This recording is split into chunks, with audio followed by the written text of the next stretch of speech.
welcome back everybody to On the Ball, the podcast from Vanderbilt Sports and Society Initiative. Really excited to have John Sloop with us today, professor of communication studies here at Vanderbilt and a friend and the author of a new book called Soccer's Neoliberal Pitch, The Sports Power, Profit, and Discursive Politics. Just came out a few weeks ago. John, thank you for joining us today. Oh, thank you. I'm really excited to be here. Yeah.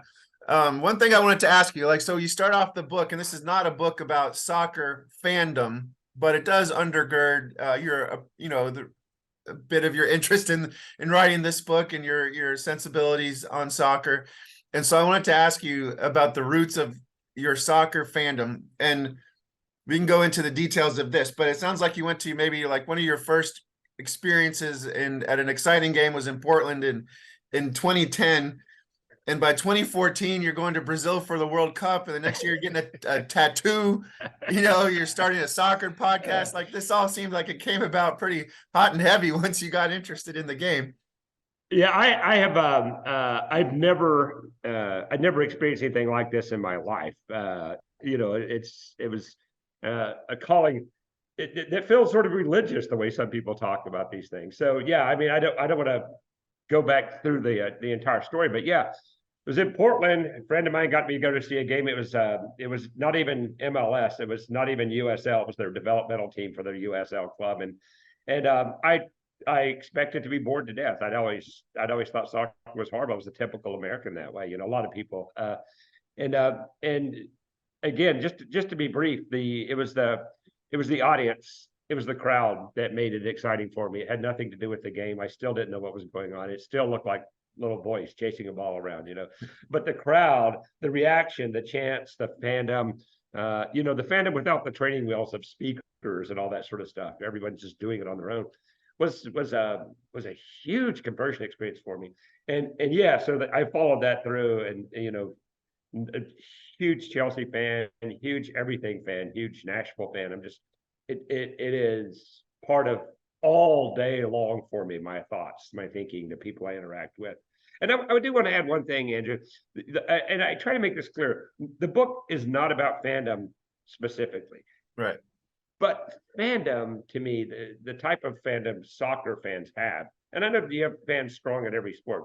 I do think soccer has something, and I could get into why, but I think there's something very specific about the fandom there. And I do think that's important because when I'm talking about how people talk about soccer, their connection to it, right? So they might be talking about politics. They might be talking about Black Lives Matter. They might be talking about equal pay.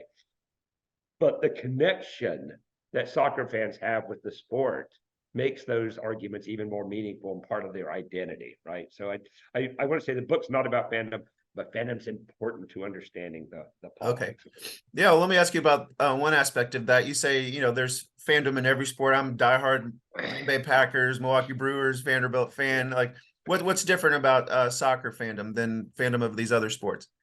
So I don't want to overstep, because sometimes people say, no, I think my fandom's the same. And I do think Green Bay Packers is a great example. That's a sense of identity and community. There are a couple of things that I would just speculate about, and other authors have talked about in terms of fandom.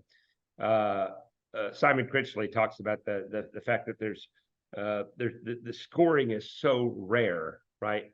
That the games become, some people think, oh, that would make it boring, but that doesn't. It makes everything so important. Right. We go from nothing to boom, and that absence of scoring, oddly enough, becomes the moment that it's so exciting. So I'm a fan of other sports. I love college basketball, but scores. There's always scoring. There's not the moments of, wow, finally we did this. So right. That release. So I think that has something to do with it. But I also, and I want to be very clear about this, I do think there's something so special about the fact that soccer doesn't have those stadium cues or cheerleaders telling you what to do or sound. There's none of that. It's got to be carried by the audience. And so you get such a sense of, these are my people, the supporter group sections. These are the ones helping lead things. And it becomes, the community pulls this off. We feel like we're doing it on our own without somebody telling us how to do it. And I think that sense of community leads itself to other forms of community, doing things outside, et cetera. And again, you do have this in other sports. I I do think soccer has some steps that make it a little stronger. Okay. All right, so let's get to the book. There was a paragraph in the description of the book that I think succinctly gets at what this is all about. It says, as a rhetorician who draws on both critical theory and culture, Sloop seeks to read soccer as the game intersects with gender, race, sexuality, and class. The result of this engagement is a sense of both enormous possibility and real constraint. American soccer offers more possibility because of its marginality. Looking at how those possibilities are constrained can provide valuable insights into neoliberal logics of power, profit, politics, and selfhood. Which I maybe you wrote that yourself, but I thought that was just a tremendous description in one paragraph of what this book really is about. I did not write that, but yeah, some press agent, at the press does that. But yeah, that sort of gets at it. I mean, that's a really trying to get at everything. But trying to look at discourses about soccer and thinking about how politics plays out. And you can do this, of course, with any sport, because sport is never just about sport, as you know. Right. That's what I love about sports. Yeah. So how long had this idea been on your mind, and how did you have any hesitation about writing about a sport that is so part of your identity that I might ruin it in some ways, or has it added to your fandom? So added to is not the right word, but enriched my fandom, because it's forced me, and I say this somewhere in the conclusion, right? It forces me to rethink, to be a better critical thinker about the discourses that are going on, the politics that are going on. When something happens, when there's an event that happens in Europe that's a racism against a player, some sort of that, I'm not just going to, I don't just sort of have the simple reaction and to condemn that, but also to start looking at all the layers of discussion around it in the U.S. and abroad, et cetera. So I think it enriches, and it makes you a better critical thinker about the world you live in. Mm-hmm. Right. I do want to say something, though. It's interesting what you just said, and you've had experience with this too, but writing about something you're passionate about, the upside is you're passionate about it. I think the downside is that passion is also a blind spot in ways, right? You're so in love with what you're writing about that it would be trying to write a critical essay about your spouse or your partner. It's hard, right? It's hard. Yeah, absolutely. So for those of us who maybe are not in college or academics, can you just sort of explain what neoliberalism is to those who don't use that phrase frequently? Yeah, so I would just there's so much discourse about it in the academy, and so lots of different. It's got a rich tradition, right? And so I'm just going to make it very succinct, right? It's the idea that it's the idea that everything should work on the principles of people succeeding on their own, right? Without the support of, say, the welfare state, without the support of programs and issues. So neoliberalism, if you were looking at politically, you can really, it gets associated, of course, with people like Ronald Reagan, but Bill Clinton was a big neoliberalist, right? So undercutting some of those measures, welfare state measures, things supporting people and asking people to succeed on their own. And so that argument, the argument is in the academy, and a lot of folks say this idea has become you find it everywhere now, right? Not just about finances, but about in terms of how we succeed, right? How should people succeed? I've written about programs about prisoners, for example, outside of soccer, and the discussion of doing it on their own, using programs, but then to succeed on their own without the help of other constraints. So that's what neoliberalism's about in a nutshell.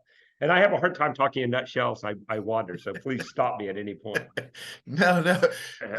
And because it's becomes so assumed, I think that in the description of the book, it talks about the possibilities of soccer because it exists in the margins, right? So that suggests that it presents maybe a different way of doing things that we might not ordinarily think of, correct? Yeah, well, I mean, so my argument, and I think I think that by the end of writing the book, I probably wasn't able to make the argument that I suggest at the beginning, because I do think that because of its marginality in the US, soccer has a very different kind of audience here than it does in some other countries, where other countries it's much more working class, much more and so here you've got this odd sort of, it's a marginal sport still. I mean, it's growing, but it's still marginal. And you have the audience is often, you know,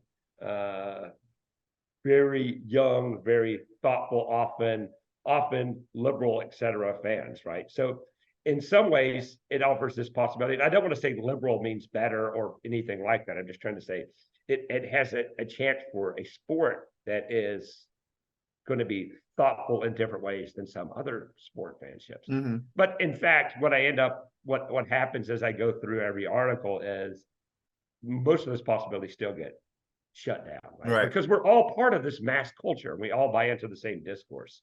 So again, not to be critical, but just to say, even despite these possibilities, I look and I say, despite these possibilities, we still don't see as much progression or change as you would like. You might, even in women's soccer, U.S. women's soccer, I think is an incredible space for marginality, for diversity, for all types of things to happen. And still, the arguments there, as I show in the equal pay arguments, really come down to, again, sort of neoliberal arguments rather than ones about equality, right?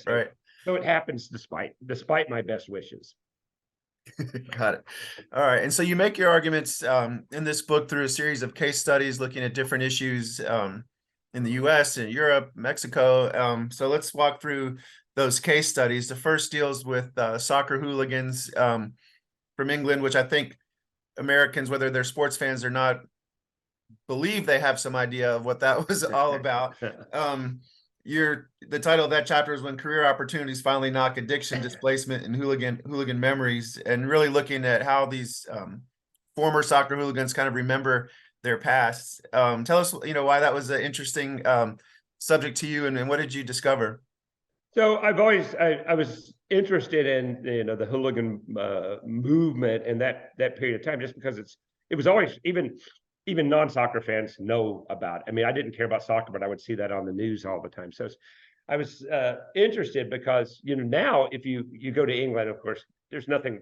I mean, they still have diehard fans, but there's nothing like that. The stadiums are safe. There's, you just walk in. There's no rolling gangs of anyone at most stadiums. So I was wondering what changed and how do people reflect on that history, like you would anytime you have some big thing happen in a country, to reflect on it, right? And you reflect on it through books and through histories, et cetera. And what's very fascinating is there's a cottage industry of famous hooligans or former heads of firms, which are groups of hooligans for each club, writing these books, and they start just pouring out and around the year 2000, but after that as well. And so I started reading lots of these, and you can do it forever if you want to, because it really is a cottage industry. And what I was looking for is, how do they talk about their past? And so all of what you discover is that the things that we would think of constraints. How does racism constrain folks? How does this or that constrain folks? How does sexism of hooligans constrain women? They end up telling the story, and all of them are very much clear. Yes, I was there. Yes, we did this. It was that. But then the stories will end up saying things like, but the racism was never really there. Or that wasn't taken seriously. Or look, we had black fans who were hooligans too, and they sort of dismiss racism as being something real. They dismiss almost everything that we find critical as being something real. Yes, we were tough guys. Yes, we were firm believers, but in fact, we weren't as racist as people think. We weren't as this or that as people think.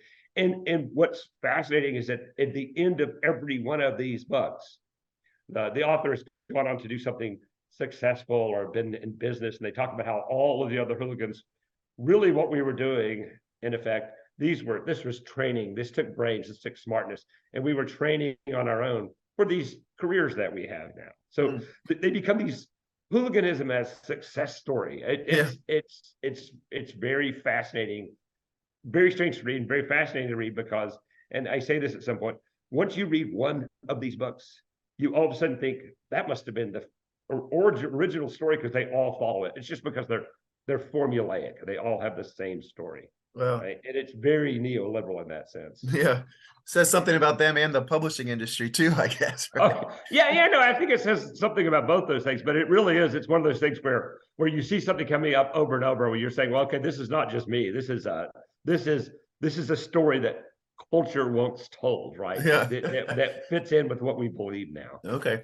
Then what does understanding that progression tell us, or help us understand about sort of emerging fandom in the United States?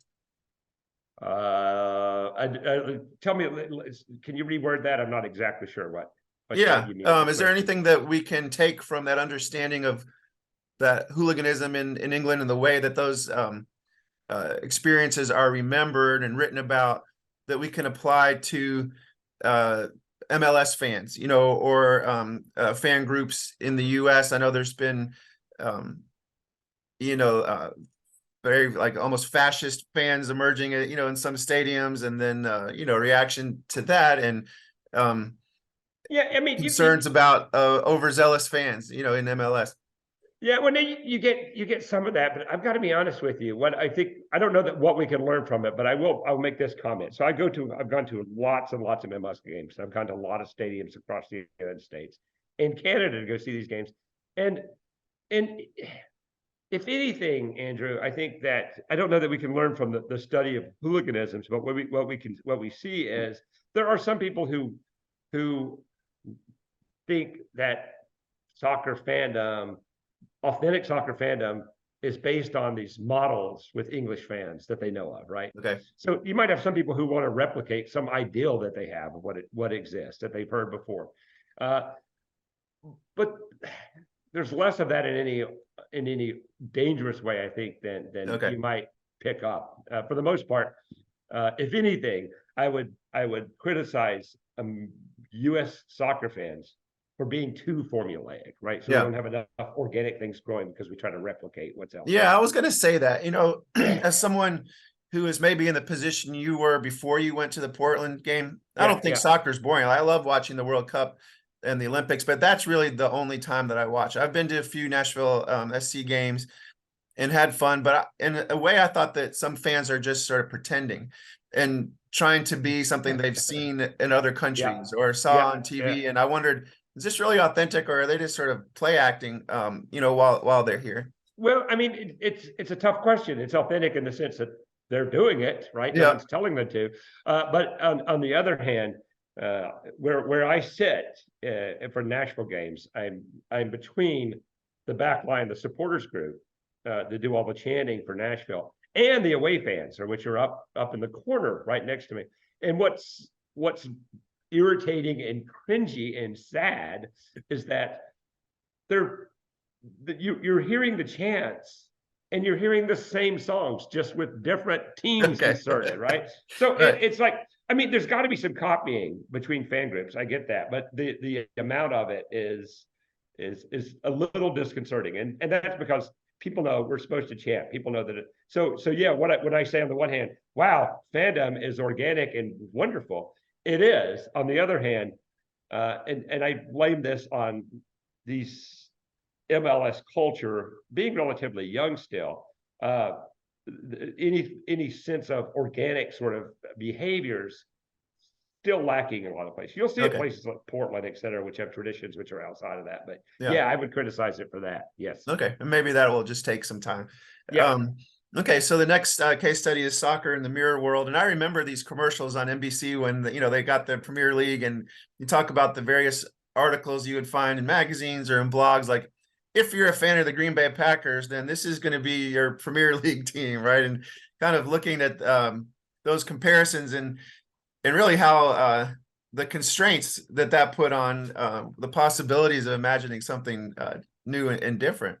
Yeah, so I mean, in some ways, this is one of the most fun chapters to write, but it was also it has a little less deep substance than some of the other chapters might. And what I look at there is that sense of what all of those articles were doing was trying to translate here's soccer into something we were familiar with in the US, right? And oddly enough, I mean, the one comparison that never gets made, of course, are like Premier League teams to MLS teams. Right. Yeah, I thought that was a interesting. margin, right? So everything becomes about what is it you already know, and how can we make this familiar to you? And I'm sort of, like you said, what I sort of tried to argue in that chapter, and there's bits about neoliberalism, of course, but in some sense that chapter is less about that than saying this is what happens with soccer. And this goes back to what we were talking about with fandom.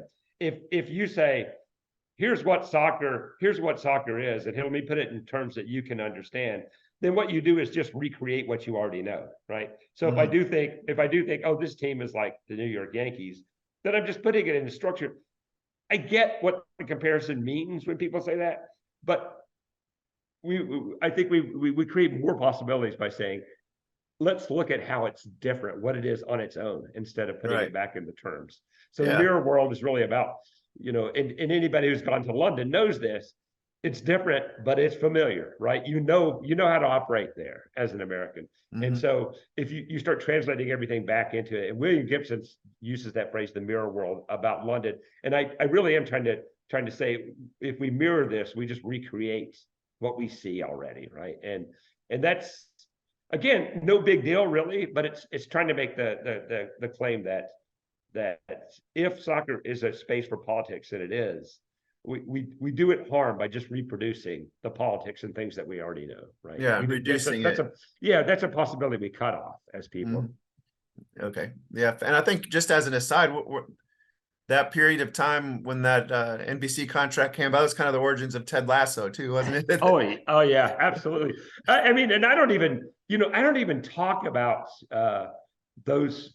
I mean, I didn't, because it wasn't as big yet, but I really think you could write in a fascinating chapter. Okay, and I'm sure there'll be all sorts of stuff comes out that about Lasso and about Welcome to Wrexham and how those things get incorporated. There's bound to be a million academic articles being written right now. It's probably good that you avoided that.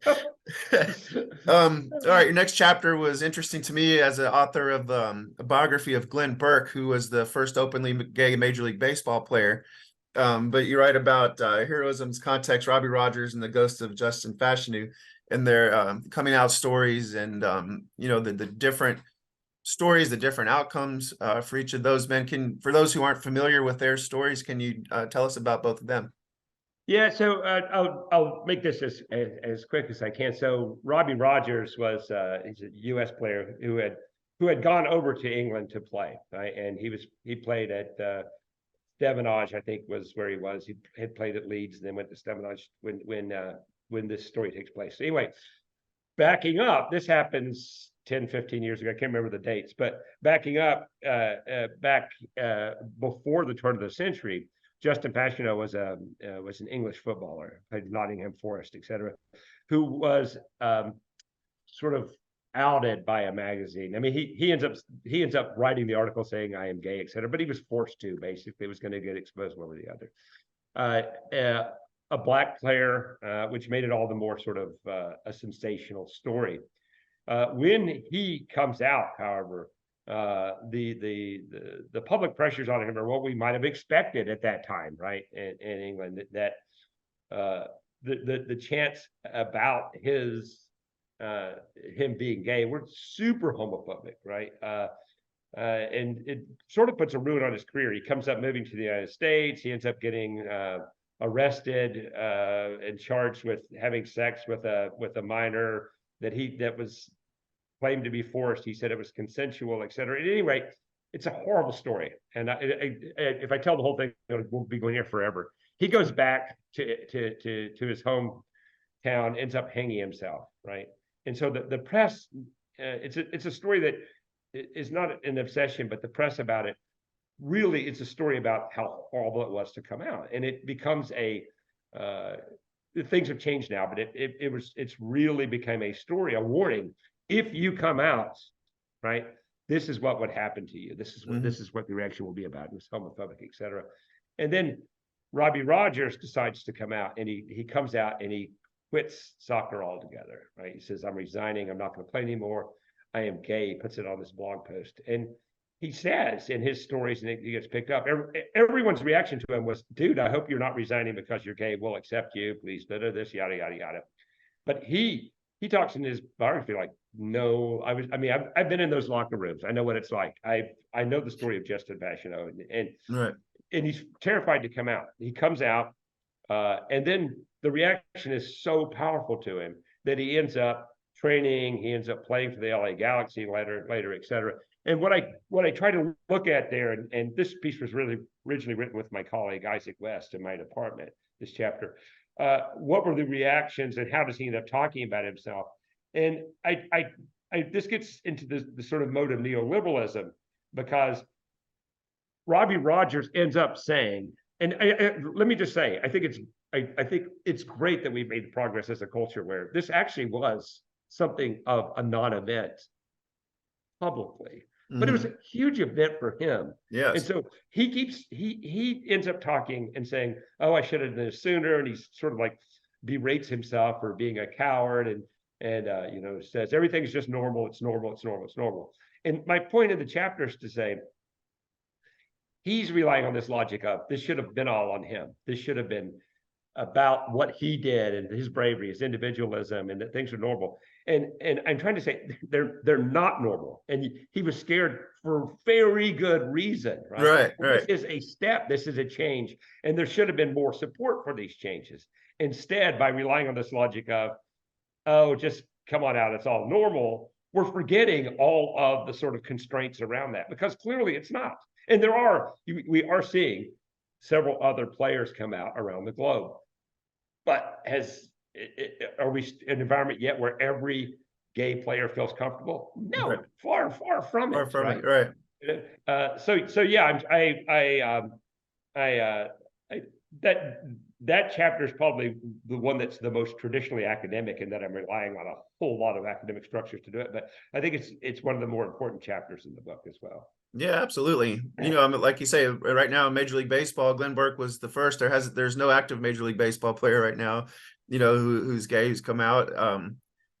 Even things like Peyton Manning drinking a Bud Light at the College World Series is newsworthy because it's crazy. Yeah. It does no good to say, oh, look how normal it is when somebody, because it's still not, right? That is part of the point. And it's unbelievable that there are no gay baseball players. It's not possible, right? Exactly. All right, the next chapter. What is American exceptionalism doing in a place like this? I love the title of that chapter. You're dealing with the pay equity issues in women's national soccer team, and it sounds like you made a distinction between the legal arguments and the public arguments that were made by others, not necessarily the members of that team, but you were troubled by some aspects of those public arguments into falling into some of these traps and constraints of neoliberalism. Yeah, I can make this really brief, although the chapter goes in a lot of different directions in the beginning, especially as you're saying. What I try to argue in this chapter, after going through all the arguments I found about equal pay, is that the equal pay argument. This is not about paying somebody for making money, et cetera. This is the U.S. men, the U.S. women operate under the same U.S. Soccer Federation with the same. This is not NBA and WNBA. They work for the same employer with the same mission, right? And the mission is not go out and make a lot of money. It's to advance soccer in the United States, right? And so they're both doing the same job. Legally, in every way, the pay should be the same, right? The system should be the same. There's no doubt about that. It has nothing to do with how much money or how popular the teams are. And women's soccer has clearly become super popular in the U.S. The U.S. women's team, not necessarily the professional leagues yet. But anyway, right.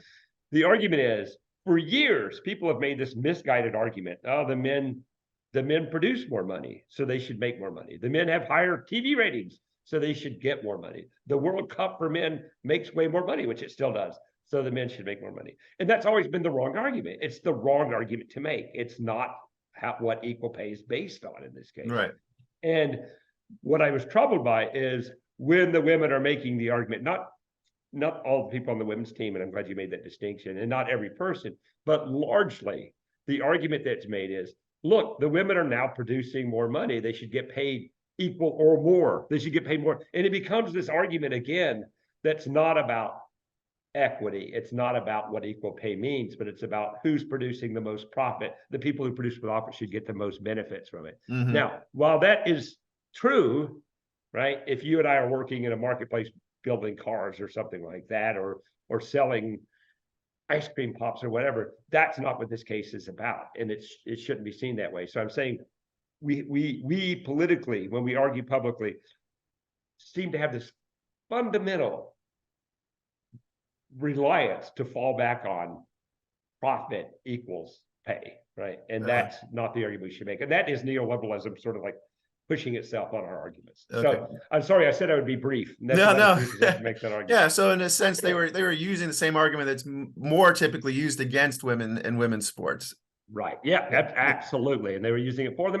And again, I don't want to blame anybody. That's the easiest argument to make. It's just the wrong argument to make. Okay. All right. Then we've got Black Lives Matters, soccer slogan and spectacle. And, making the case that there were some who said that, just slogans, or in the case of the NFL, like end racism painted in the end zone, I think about as sort of a classic, like, well, we're going to say something, but not necessarily really do something.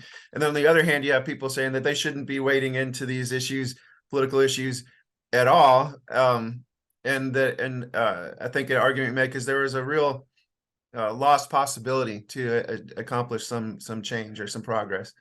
Yeah. So I don't want to say that there wasn't some progress. I think Black Lives Matter is the slogan. I think the events, the spectacles that we saw in sports did something. They raised a conversation. So again, yeah, I think you're right. So there's the possibility, and how does that possibility get shut down? And I think while I'm looking at Black Lives Matter in English football largely in this, this same thing happens, like you've said, in almost every sport. You could probably trace out the same sort of things. I point out that it's pretty remarkable that a movement, Black Lives Matter, which it started very specifically in the U.S. context for very specific reasons, becomes a slogan in the Premier League, right? It becomes something on the back of their jerseys, et cetera. It's a slogan that's used.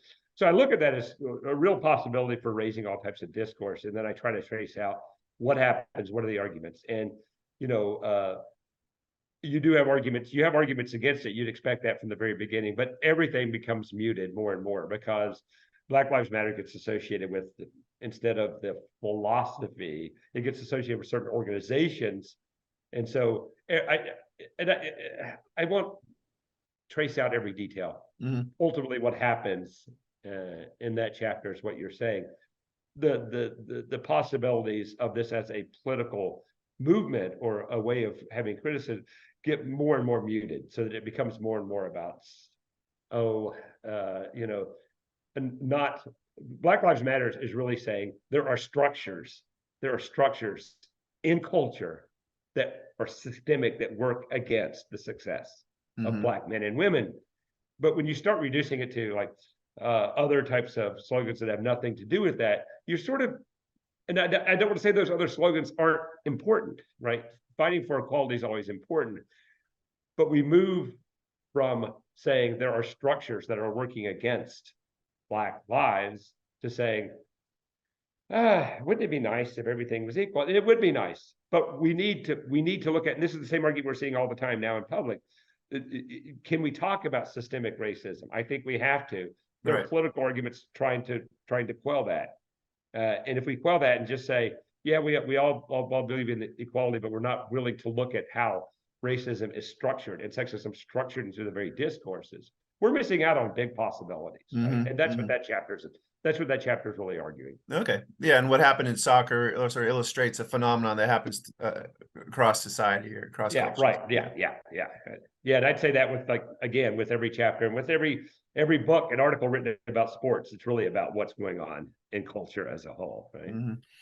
Okay. And then your final case study looks at Liga MX and MLS and the neoliberal corporate politics of othering. And thought it was interesting. You make the point that, often a lead to an article will say, guess what's the most popular soccer league in the US, and then expresses some surprise that it's not the Premier League, it's actually the Mexican league. Yeah. And I thought that was a great example leading into what you're talking about in this chapter. But what was the point of this chapter, and what are the lessons to be learned? So I'm really talking about how, okay, first off, we somehow mainstream news organizations have ignored the Mexican League. It's massively popular. That's because it's massively popular with largely Mexican immigrants, Mexican Americans, et cetera, right? There are others who watch it, but it's so popular that they've this mass audience. And somehow none of us seems to know that. And I mean, you do and I do, because we've read these articles and they're always expressing surprise. But they express surprise because it's always a surprise to people. Every time I tell people this who don't watch soccer, they're surprised to hear it. So anyway, I talk about that, and I talk about the fact that there are now relationships being built between MLS and Liga MX, right? And they're doing this even though the Mexican League is more popular, because there's this gigantic fear about what MLS is going to do in terms of will it be undermining the Mexican League? Mm-hmm. And so I talk in the chapter about when people are talking about the growth of MLS. When they say, why is it growing? What is it they're claiming that's about the growth, right? Why is it growing? And some people say, oh, they have such better business acumen, they have such better spectacle, et cetera.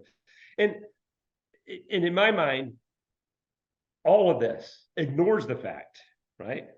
The very fact that we don't know Liga MX is popular for a reason. It's because we're not paying attention to people who are on the margins, right? And so we look at MLS, which is the third most popular league, right, under these two. And we talk about its success, and we're acting as if this is some brilliant business acumen, et cetera, et cetera. And it's not. Its growth has a lot to do with, it's much easier for many people, white fans of the community, to follow this league, which in fact is constantly compared to the Premier League in England. It takes us back. It's this sort of structure of European sort of, that's part of this. And those are the people want to come to the league. They'll pay more money. There's finances to begin with that have nothing to do with building a club. Plops big money down. So I'm trying to look at why did we talk about it this way? And why do we not seem to be talking about all of the ways in which MLS has this great advantage already, corporate advantage over Mexican teams? And where's this going to go? And how are we going to talk about it? And what are we going to do? So I can't get into, it's not my job to sort of help Liga MX continue growing or any of that sort of stuff. What I am interested in is, how are we talking about its relationship with MLS, and how are we talking about the success of the relative success of the two leagues and the reasons behind that? And that's what I'm trying to get at that chapter. It's a different chapter than any of the other ones, because it's really about corporate talk, or how we talk about corporations or large leagues. It's the chapter, though, that some of the reviewers have liked this chapter above the other ones for whatever reason. I think it's because it's about those sort of corporate issues. I actually enjoy the chapters more I'm writing about individuals. When there's people I can deal with, I love that stuff. Right. Yeah. Well, I'll have to introduce you to my friend Jesus Ortiz, who runs a website called Our Esquina, that covers Latino issues in sports. He's a big soccer fan of both the Mexican national team and the U.S. national team. Maybe he could run an excerpt, on his site. Oh yeah. Yeah. Go ahead. Yeah. I'll do that. But anyway, this fascinating book. How can people buy it? And within the academy, like, who do you see? What types of courses could you see this book being used for? Okay, so buying it, of course, just Amazon. And the good thing about nowadays, everything is available through Amazon or any. If you don't like Amazon for whatever reason, any sort of book website. And the other great thing is I love is that everything's available on Kindle now as well. So that's what I would do. And then by next semester, you'll just go to eBay, because it'll be a site for some classes and the kids will sell it. Sell the books later. What was your question? Oh, where would it be used? I think that it could be used, of course, in courses. There are courses taught at many universities about soccer, and I think it'll be very useful in those.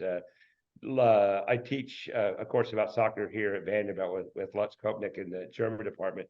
Very, very popular. We're not going to teach my book, but that would be the type of course it could be. Or a book of, there's all sorts of courses about sports and politics. Of course, it would fit in there as well. But, and I say this not expecting it to happen, I think, again, the most interesting thing about sports is not sports. It's the way in which it reflects culture and cultural arguments. I think a book like this could be used in any sort of course, right? That's trying to look at culture, any sort of cultural studies course, et cetera. And I think it'd be useful in any of those sorts of ways. In much the same way, Andrew, that your writing could be used in billions of courses, right? Because it's really getting at all types of issues, not just the individual you write about, right? Right. It gets into cultural issues. So I think we should. I'll shut up. I know I'm long-winded. I just want to say this. I think that we need to be way more focused on this, on sports issues in all of our culture, but in all of our courses and critical thinking courses, because this is where people have huge passion.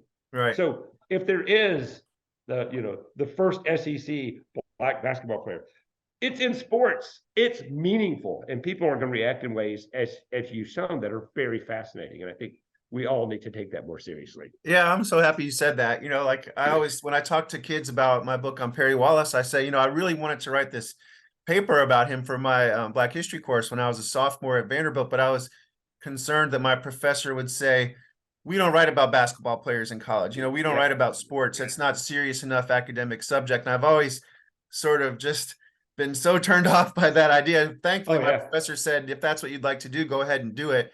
And I think there is an increasing understanding that sports is a valid venue to study, but there has been that resistance to it in the academic community for sure. Yeah, and I mean, as you're saying, I think that resistance is going away, and I just think not only should the resistance go away, but we should really come to understand that sports are so important to so many people, that the things that are happening in sports, the politics, the changes, are something we should really look at, right? Because that's going to be a flashpoint. Absolutely. Right. All right. Well, it's Soccer's Neoliberal Pitch by John Sloop. Go out and get the book. And John, thanks for joining us today. I'll see you around campus soon. Yeah, I really appreciate it. Take care of yourself. All right. You too. Take care. Bye.